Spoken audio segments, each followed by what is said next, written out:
This morning I have Mike Leone with me. Yeah, he was my first agent, and I'll explain that in a second here. They must have shot like 300 or 400 times. You hear them right now. Like, they must not be very good. I mean, Mike, thank you so much for joining me for whatever we want to call this podcast. Mike and I go back for a while now. We worked together for, I don't know, I want to say somewhere around a year. And just a really cool guy. How did we meet? Want to tell them how we met? Yeah, so it was back when I was in college. I was running my first branch office for a marketing company, and I needed an office space for the summer, and reached out to Matt, found a little spot out in Suffolk County, and stayed in contact throughout the years. Definitely knew that we always wanted to work together, and here we are. So funny how life comes full circle. Yeah, man, crazy how it happened. So Mike is obviously like, you're like some kind of Asian, right? He's some kind of Asian. South Korean. And I can, Asian people, I don't know if they're freaking like 10 or they're 60. Like, I have no idea how old these people are. So like, the way this guy carried himself from a very young age, I couldn't believe it. And you're actually younger than I am, aren't you? Yeah, 25. You're like 25, I'm gonna be 28 this month. There's three stages. There's 3 stages of being Asian. There's like the chubby baby where your like face is still a little yellow and people are like kind of concerned for your overall health. That's like birth to, I don't know, maybe 3, depending on how that goes. Then from 3 to like 60-ish, you always look the same. And then once you hit like 60, 65, boom, like Asian monk, bald, long beard with a little curl, white hair. Amazing. We Caucasian people, we age like milk. We age like milk. Anyway, yeah, he was my first agent, and I'll explain that in a second here. I beat him in ping pong. All right, it was a miniature-sized table, but I won, and yeah, I was really excited. I came running down the stairs from my arcade room upstairs. I said, "Babe, I just had my first agent." And she's like, "What are you talking about?" And then I was like, "Telling a ping pong." She's like, "You're weird," but yeah, that was her commentary on that. This right here would be a great time to talk about a product or a sponsor sponsoring this video, but the problem is I don't have any sponsors at the moment. Sponsors, contact me. First off, we got this morning, we have the hunters are out. These poor ducks, I'll show them here in a second. You guys probably can't see them, and I'm gonna mess up my camera focus. I rotate this thing. I don't know if you can see the ducks. Yeah, you see them out there. These poor ducks. Oh man, that's a beautiful background. People would be like, why did you put the fake water painting? And then, nah, it's a real painting, but why didn't you give us the real water background? It's kind of crazy. See how beautiful it is. I cut you out a little bit. Bear with me, people, bear with me. I didn't set multiple camera angles, so I always want this thing roll because it's fun I cut. I woke up to that this morning at like, I don't know, like 5:30, I want to say. It was, my heart was pounding, and I was like, what the hell was that? But it's opening day. They must have shot like 300 or 400 times. You hear them right now. Like, they must not be very good. I mean, you really must not be very good at shooting the birds. That's the case. There they go. They flew off again. Anyway, we got our bird right here. We like to keep birds as our friend. We'll put him right here in between, and he'll be safe from the hunters for the rest of our podcast here. Is this what it's called? Is it called a podcast? Is that it?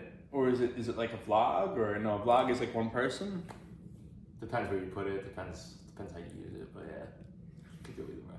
Mike and I didn't know what we wanted to do this morning. Originally, he was like, maybe we'll just play a game of ping pong. Maybe we'll get to that next. But I don't know. Hopefully, one of our 4 viewers tell us correct. Yeah. Let us know if you want our next video to be us playing ping pong on the miniature ping pong table upstairs. I mean, it's a small table, but it plays pretty solid. So I don't know if I told you, I am getting into the aphrodisiac business. I think the world needs more sex, and I think it needs more laughter. So I'm going to be coming out with a line of products around sexual arousal for men and women. Nice. When I told my friends on Facebook about it, like someone thought I was going to be opening up either like a comedy strip club, or someone said, what are you going to get naked? And I guess I could do both right there. Make people horny and laugh. Anyway. So yeah, we'll see how that goes there. I'm pretty excited. I'm working with a good buddy of mine, Jason, who's just, the guy is amazing. He's brilliant. You give him an idea and he'll be like, yo, I could build a machine to actually make that, and like give him 2 weeks and the guy will have it. And this year it's really just been about bringing more amazing people together around me. I have tried to bring many of my friends up for the longest time, and it's easier for them to pull you down than it is to pull people up with you. And I mean, you can only ask people to come up so many times before you gotta just, let people do their thing, I want to get into it here. Success is so crazy how, when you are just starting out, people tell you you're crazy. They're telling you can't do it, don't do it. And then, you're pretty much on your own when you're doing it for the most part. I mean, you were there to help me, obviously. This guy was crazy enough to come work with me. And thank you for that. But, and then when you finally do it, right? People are envious of you. They call you lucky and they hate you for it, which is it's a sin, It's definitely a sin.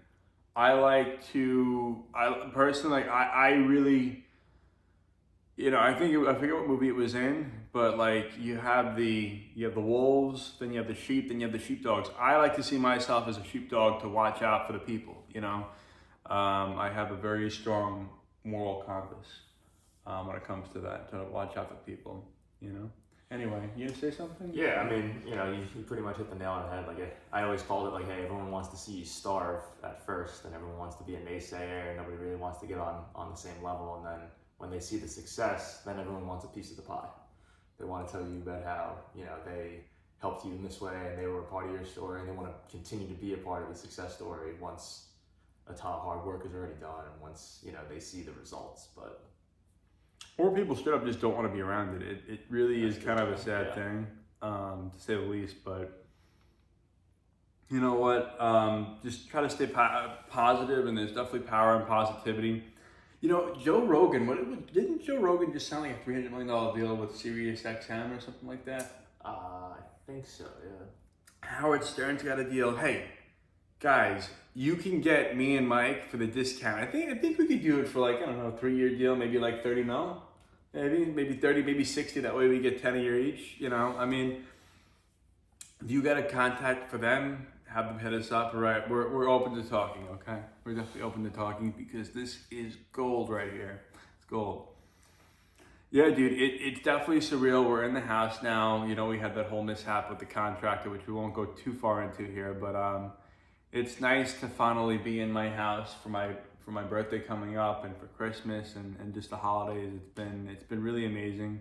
But I remember, yourself and other people would come over even before the house was done and hang out, and that was pretty cool. Yeah, I mean, I always like to say that it's real fun and real special to be at the ground level of something, and make sure you help build it and help build it special. One of my favorite memories of the time that we've been friends is sitting out on your dock just fishing at 4 o'clock in the afternoon before the inside was even finished, and I was like, wow, this place is gonna look awesome in probably a couple months. But even just right now, it's we don't really have everything finished, but just super grateful for where it's at. what we had together. Yeah. Really grateful. And you know what? You can give a man everything in the world, but if he doesn't have any friends to share it with, he will be absolutely miserable. And I'm a huge believer in that. And you can't put a price tag on a good friend, that's for sure. So let's keep it rolling here. Where do we want to go next with this here? Can't talk about football, can't talk about sports. I don't watch enough of them, even though I'm a big Patrick Mahomes fan. I'm a big Patty Mahomes fan. When it comes to football, honestly, I'm not a fan of a specific team, but I'm a quarterback fan. If someone's got a good quarterback, I will root for that team because for me, the quarterback, and don't hate me, you know what I mean? And I did play football, all right? Middle school, all right?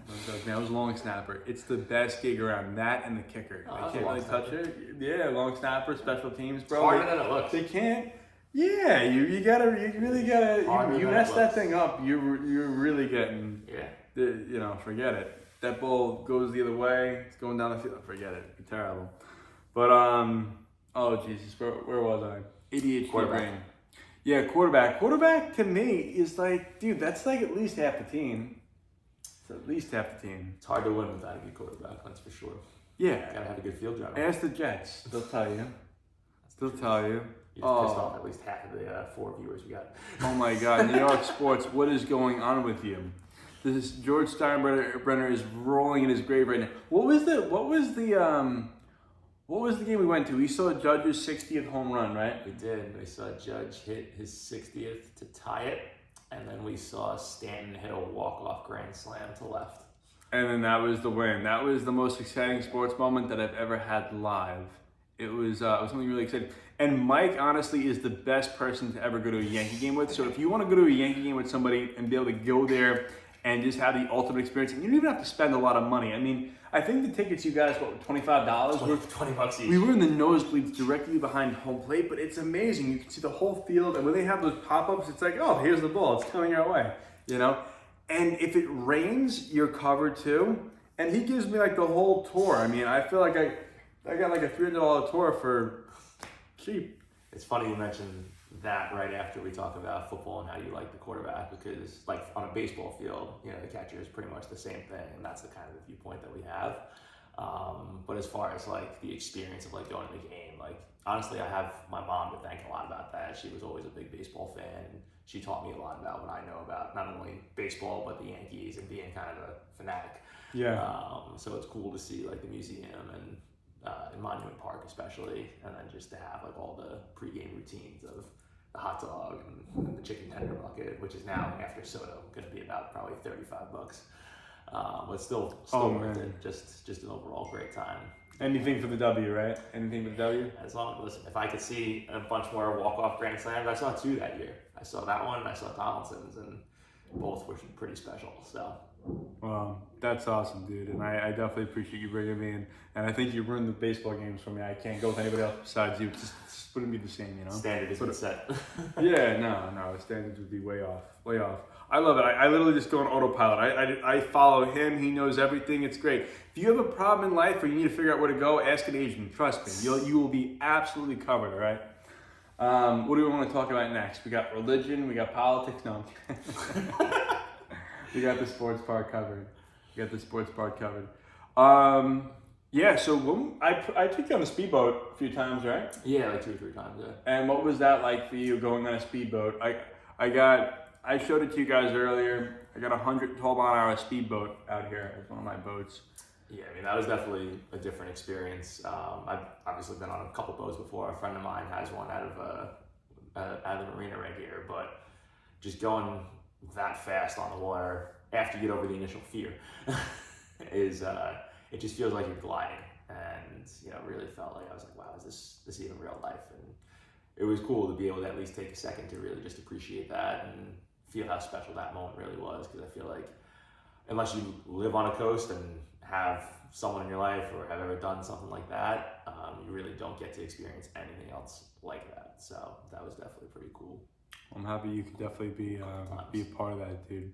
Definitely happy that you could be. So yeah, man, I love that, honestly. So you know the story about it, like how I bought it. I've never been on one. Yeah. I never saw it. I just literally clicked the button and bought it online. And he tells me that as we're like about to start going over like 80 in open water. But you were on one of my first rides, right? No, you weren't. I probably had a good amount. I think I was in at least the first 5 to 10, which Really? is still, Damn. even if I was number 10. All right, now you know Mike is crazy. Yeah, it's crazy. I've taken turns on that thing over 100 miles an hour, which might seem crazy, but it's like it's on rails.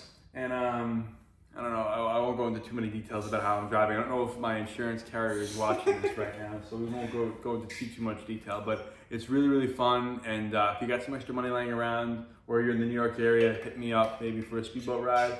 And maybe one of our 4 or 5 viewers will be like, "Hey, I'm crazy. You know, here I am." Well, now the thrill's kind of gone. Now you've gone out so many times. It's like, all right, this is dude. This isn't so fun anymore. There's no fear. Of I dying learned something new every time I got on that boat. I learned something new. I honestly, when I first got it, like when I first got on the boat, when we flew down to Tampa to go pick it up, I like the guy started driving it first, the instructor, right? Because I had to learn from a guy, Brad Schoenwald from the Tress Martin Speedboat Racing School. They're not sponsoring the video or anything. I'm not advertising for them, right? Just, I don't know, YouTube should be like, is this a promotion? I'm like, absolutely not. We're not being paid. So yeah, he's like, let me test out the boat. So then he starts going, and I'm like, oh shit, this is fast, you know?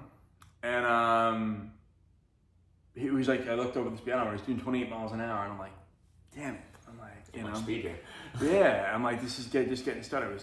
It was absolutely terrifying at first. I hated the boat for like the first 2 weeks that I had it, just because I thought the thing was just a death trap, and maybe it is, but it's kind of fun. It's also expensive up front. You know what? As far as speedboats are concerned, I have a goal each year, dude. I want to spend a certain amount of money running my boat, and that's the goal, and that's it with that. So Mike is absolutely amazing. Mike works with kids. He is a coach as well, and you do so much for the community. Like, there's people out there that are just like money, money, money. Mike is just like, how can I help the world in the greatest way? How can I have the biggest, greatest impact on the world? And Mike is definitely a person that inspires me, for sure. So why don't you tell us a bit about that? What got you into coaching? Some of the impact that you've had, and just, you know, what's going on with that? Yeah, absolutely. So really what got me into coaching was, they always say that you either want to coach because you want to be just like somebody, or you want to be the exact opposite of a coach that you had. So fortunately enough for me, my old high school basketball coach was someone that I wanted to be just like, and I felt that the game of basketball just really did so much for me, not only on the floor, but taught me a bunch of life lessons off the floor, and I really wanted to just be able to pass those forward, and pay it forward and pass it along to as many other young athletes, you know, as I can. So after I came back from college, from the University of Delaware, I got into volunteering just a little bit, you know, back with like my old high school.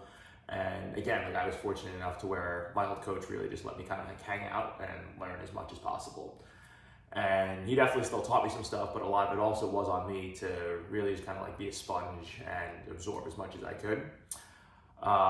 Since then, like, then COVID hit, so that kind of made everything kind of tough, but coming out of that on the other side, I really just found, you know, a core group of like about 10 kids that really wanted to play travel basketball. And we weren't very good, but I said to them, I was like, hey, you know what? You guys get to get kind of a free run at getting better as players, and I get to get better as a coach. So symbiotic relationship, a win-win scenario for sure. And, you know, we had a lot of laughs, and even though we didn't win a ton of games, like, those kids, I still have contact with at least a couple of them, and they always talk about, oh yeah, remember this time when, you know, we learned this or that, and, you know, I love getting those text messages, and that's really what makes it worth it. Since then, I was fortunate enough to have coached now at a Hebrew Academy over in North Shore.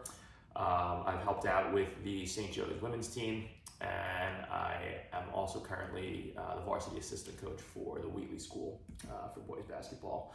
So that's actually what amazing. I'm going to do after we finish recording. So much dedication. This man gives all of his free time away, and just gives it to the community and the people. Sorry, as you were saying? Yeah, no, I mean, it's been a great experience, and, you know, like last night we just had a game, and I would say we were probably the underdog, not maybe by 20 points, but at least a few. The other team was definitely bigger and a little bit more athletic, but you know, we pulled together, and you know, my favorite part about not only basketball but sports in general is that when you have that bit of belief that, hey, things can come together, you can take, I think it's Margaret Mead that says this, like, you can take a small, dedicated group of individuals and accomplish some great things. So last night I thought was just another testament to how true that can really be. And it's always nice when it ends in the win column. So amazing. Now, you're not like Coach Bob Knight, where you're throwing chairs across the. I haven't thrown a chair yet. No, that in today's world, that doesn't go as unchecked as once upon a time. Honestly, for the better. Yeah. You know, I'm pretty loud and intense, but no. Have you been ejected yet? I have not been ejected. He's too polite. He's way too polite. Only been teed up once. And it was because I told the official I wanted to be teed up to prove a point. But so you're like, I want to be teed up. Can you please tee me up, because like, this is just I have to play the part here, and I know I'm Asian, and I can't be that angry or rude. I'll tell the story because it's a good story and has a good lesson, but it's fine. Like, so picture there was a commercial. I want to say it was Lou Piniella, It was someone, I think, I want to say in a Cubs uniform. There was a commercial. They comes running out of the dugout. He's just trying to get his team riled up. He's like, I just wanted to come out here and let you know that was a great call. So I'm going to come out here and I'm going to kick some dirt. And he kicks the dirt. And I just want you to know you're doing a great job. And like just gets all into it, just putting on a show really for like the fans. And he's like, you're going to eject me out of this game. He throws the base like across the field, gets ejected. All right, say hello to Mrs. for me. All right, you too. And then they walk away like cordially. And I'm sure that's what they really said. It was like, it was obviously all staged. Like for me, it was, mine wasn't staged. There was no cameras recording it, but the point was to be proven that like, it was really actually to spite the score table. The guy keeping score was trying to tell me like, hey, don't call any more timeouts. Don't, and I see every timeout as a way to, you know, another opportunity to teach my team. So even if we're down 50, it doesn't really matter to me. And I just thought, hey, you know what? These kids have just as much of a right to play and learn and get better as the kids who are up 50. So I'm going to make sure that I do my job and, you know, teach them every opportunity. There's a lesson in everything, and every point, every minute counts. Yeah. Because it's you look at it as an opportunity for them to learn. And you learn way more from your defeats than from your victories, and I'm a big believer of that. So essentially, like, I called all my timeouts, the score table went nuts, and he was carrying on. We're at some tournament, like an outdoor park in Queens, and there's like maybe 4 or 5 minutes left, and I call the officials over. I'm like, hey, I just want you to know you guys are gonna give me my first technical foul as a coach. And they're like, what do you mean, coach? Like, you know, I know your boys aren't doing great, but you've been doing a great job. Like, you've been patient with them. I hear the way you're instructing them. And I'm like, yeah, well, apparently this guy behind the table thinks he can decide like when my guys are not allowed to get better. So he's in a real rush to get out of here. It was like the last game on like a Sunday afternoon, and he wanted to try to pack everything up early. And I was like, look, we're staying here. We're gonna finish this thing. So the technical was only for calling an extra timeout that I didn't You can have. obviously tell Mike is very, very loud when he's courtside. He's screaming his head off. He gets really, really loud. Yeah, right? it gets intense. But I was like, this guy's just not gonna have a great time right now. So I call an extra timeout that I didn't have. They teamed me up, which meant the game had to take longer because we had to shoot more free throws. Or they had to shoot more free throws, rather. Oh, so there you go. Yeah. So it just extended the length of time.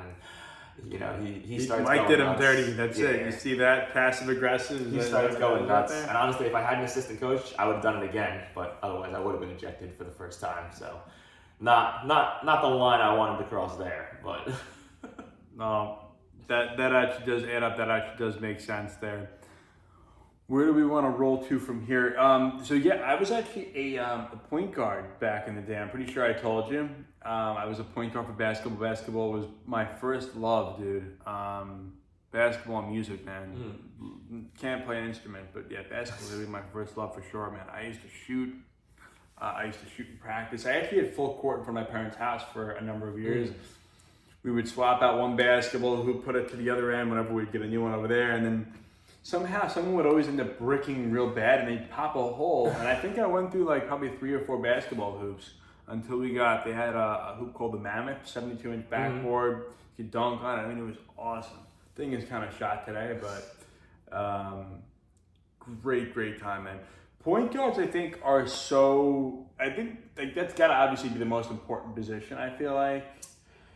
you know, it's Maybe funny. not. I mean, you think of Shaq, what kind of, It center too? depends, Will you know. Chamberlain. At the NBA level, like, I mean, everyone's real. Even the 12th guy on the roster is still incredibly more talented. I always think about the Brian Scalabrine quote where he talks about like how people always give him a bunch of flack for being one of the worst players for the NBA, supposedly. But he always says, like, hey, to any civilian, like, I'm way closer to LeBron than you are to me. And it's so true because even the 12th guy is still dropping 25, 30 points a game probably in college. And it just shows, how good some of those guys at the professional level really are.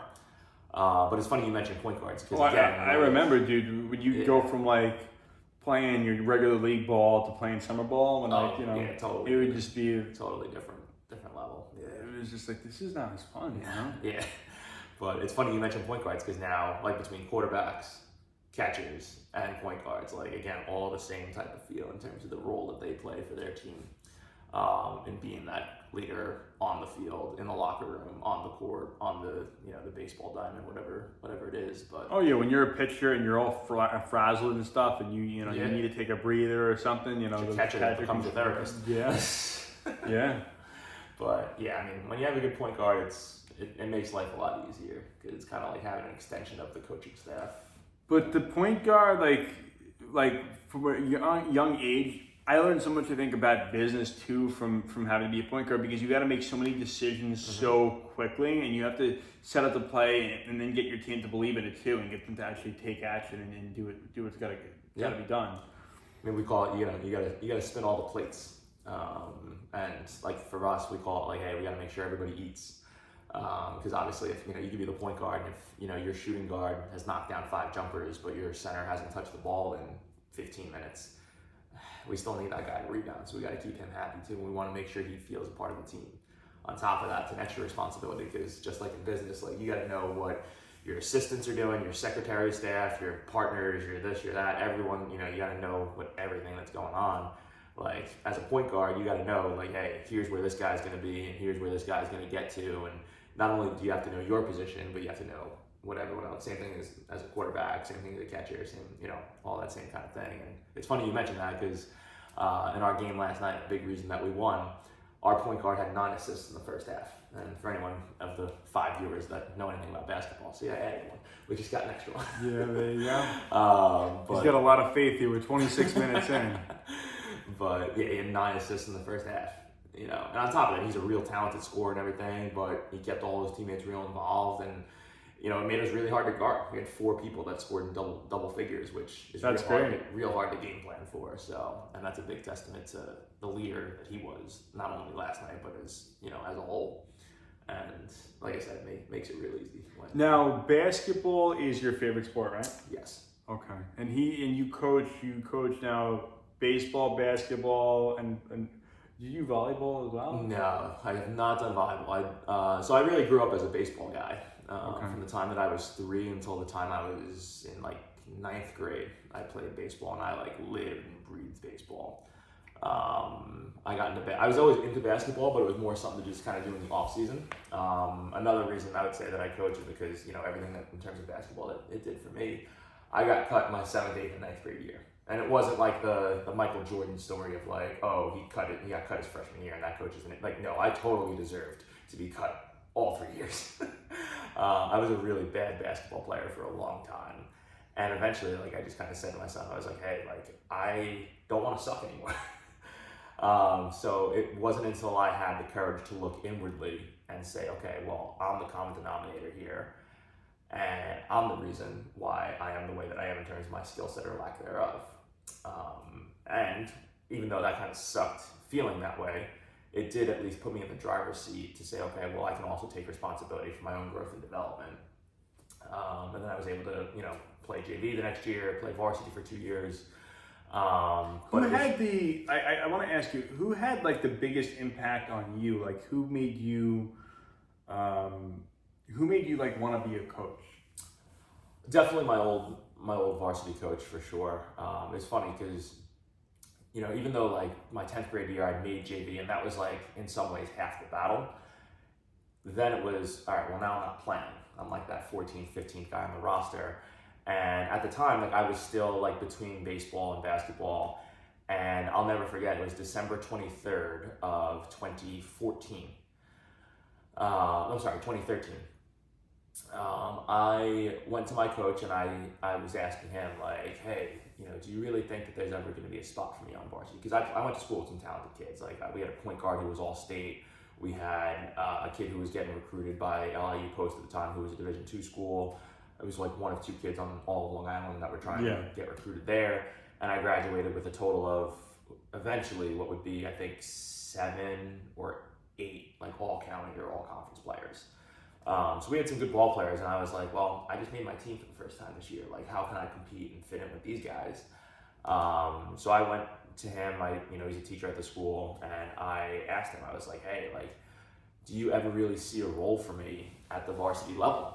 And I really wanted him to say to me, Mike, you suck. I want you to quit because there's no hope for you here. because I thought, that would make my decision easy. That's not what he did, though. I'm sure. No. What he said to me was like, Mike, at the end of the day tonight, you have to go home and you have to look yourself in the mirror and you have to be 100% okay with whatever decision that you make. Because in 10, 15, 20 years from now, if I tell you to quit basketball and go play baseball, well, you could say, oh, well, I would have been a great basketball player, but if it wasn't for that jerk that I had in high school, I would have went to the NBA or I would have played overseas. And alternatively, if I say to you, no, stick with basketball, don't go so hard in baseball, right? You could say the same thing, in 20 years, oh, I could have been a pitcher for, I don't know, whoever, the Astros, the Cubs, whatever, but that jerk I had in high school, he told me to stick with basketball, and basketball never panned out. So it was at that night, I was like, all right, well, I'm going home, and I am just going to give it one more shot. I'm going to try to reinvent myself again. And at that point, it's pretty much the same way I live my life now. It's I just wanted to become the Mr. Hustle player around the floor. So I was that guy that was a pain in the neck on defense, grabbed every rebound, got every steal. I think I scored, I think I logged 12 more charges than points scored that I had in my varsity career. Wow. So wasn't the type that was going to drop 30. But was definitely going to fight for any extra possession and find every A for effort. Yeah. Give it your all. Any advantage that I possibly could. So I will say Mike has got a lot of heart in everything that he does, and you can't teach heart. So whatever school or whatever team he's on and a part of is always going to be better because of it. And he's just, you're very selfless. You really are extremely selfless. It's and by the way, ladies, he's single too. So mark your calendars, right? Hit him up. Google him. You'll find the number. Anyway, see if we get you a date out of this thing. But he's selfless. He's selfless even with this time too. He's all not about himself. He's about giving back to people, about giving back to the community. I remember my breakup with basketball when I had to choose between basketball and wrestling. And you really couldn't do both because I was working out. I was trying to get muscular. And I was not growing like everybody else, even though my dad was 6'2", but I was stunting my growth, I believe, just from working out like a maniac. I used to work out 6-8 hours a day when I was 15, probably from the time I was 13 to the time I was 16. It was ridiculous how much I would work out. But you work out, you get a pump, and it throws up your shot. So, and I was so big into the bodybuilding at that point, I said, I'm not growing, let's give wrestling a shot, maybe I'll stay more in shape. And I would actually lose muscle during wrestling season because I couldn't keep the pounds on because I was lifting in the morning, I was lifting in the afternoon. They would actually let me into the wrestling room during lunch or during my off periods, which is a huge liability because if you think about it, they don't do that anymore. Well, they didn't do that for anybody else. It was just for me. I was like a freak. I remember I picked up 400 something pounds, 405 on the bench. I couldn't do it, and I didn't do it alone. But they stopped the whole gym class just to watch me and try to see if I could do it. I brought it down. My frame just couldn't handle it. But and then so I'd work out morning, and then on my breaks, and then I would have wrestling practice, and then I would work out again after that. Yeah. All while doing the construction, but It's fun. It builds a lot of character. Absolutely. It definitely does. It also inspires people, the fact that they let you in, the fact that everyone stopped to watch, how many people do they really do that for? But they saw the passion and the drive that that you had, and it's funny that I always in business when I ran an office, I used to say hey, you gotta persist until something happens, until you make something move that didn't move before. For you, it was hey, you're working out 2-3 times a day, and eventually built up the muscle and the skill that you wanted for wrestling. That same story for me. From that point on, for the rest of that JV season, it was go to school until 2:30, go to the weight room, lift by myself. Then an old football coach would do a CrossFit workout from 3:30 to 4:45. Yeah, I remember those guys that would come in and they would do all their different calisthenics. They would do their box jumps and things that. We actually had the volleyball team that used to go in there, and they would be training almost the whole year. That was the thing. We were a very small team. Short people, but these guys could jump. Dude, I had some people that looked like they had 3-foot verticals, and they were state champions 2 out of the 4 years while I was in high school. Yeah, it's funny to say I wasn't there for 5 years. It's funny because between that, it's after the CrossFit workout, then it was all right, I would go to basketball practice for 2 hours, and then I would come back, run on the track for an hour and a half, then go home, do homework and study and do all that. It's same kind of thing. It's like if you just continue to work until something makes a difference, like you go a long way. Amen, brother. So, But it's exciting. It's been a good talk. I think you probably got to get out of here too. We'll hang out. We're gonna chat off camera for a little bit before Mike has to boogie out of here. I actually won an auction last night. I know you tell me, yeah. I got a solid gold Rolex Daytona with a white face. I've been thinking about getting one of those for I think 2 or 3 years. Anytime I take something like a big, I mean for me that's a big purchase because I like to consider myself a frugal person. You don't really spend on yourself like. When you do, it's solid, but you don't. It's not often. When I buy something, I use it. It's quality. I use it, and it's you don't quality. have things just to have them. You have things to use them, which is good. To use them, yeah.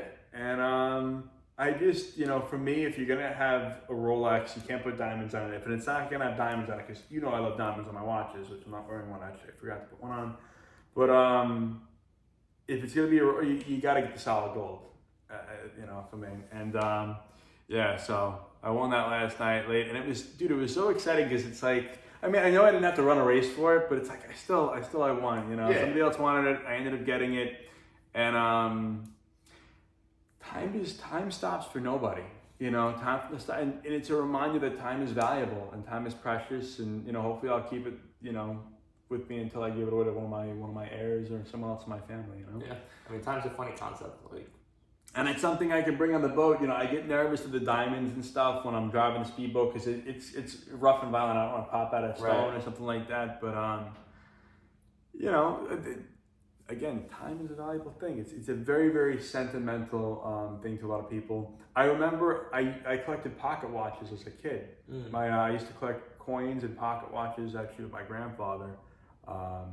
May he rest in peace. Guy lived a great life. I think he lives about 94 years old, which is pretty amazing. And he was actually in real estate since 1948, which is pretty wild. So my family actually goes all the way back from here to 1948. And I can't believe we've been talking on camera for almost 40 minutes and we haven't talked about real estate once, which is absolutely amazing to me. But anyway, we're gonna cut it off here. This was a great first show, Mike. Thank you for coming on, dude. Absolutely. Love you, man. Thanks for Appreciate having you. me. And if you're looking for a great coach, this guy's looking to go. Like, what's the next dream or goal for you? Or should we make them wait until next? Yeah, I mean, honestly, right now we got our next game Wednesday, and we're here. So, yeah, ladies and gentlemen, he's got the blinders on. Blinders on. All right, we're out. Peace, love, thank you.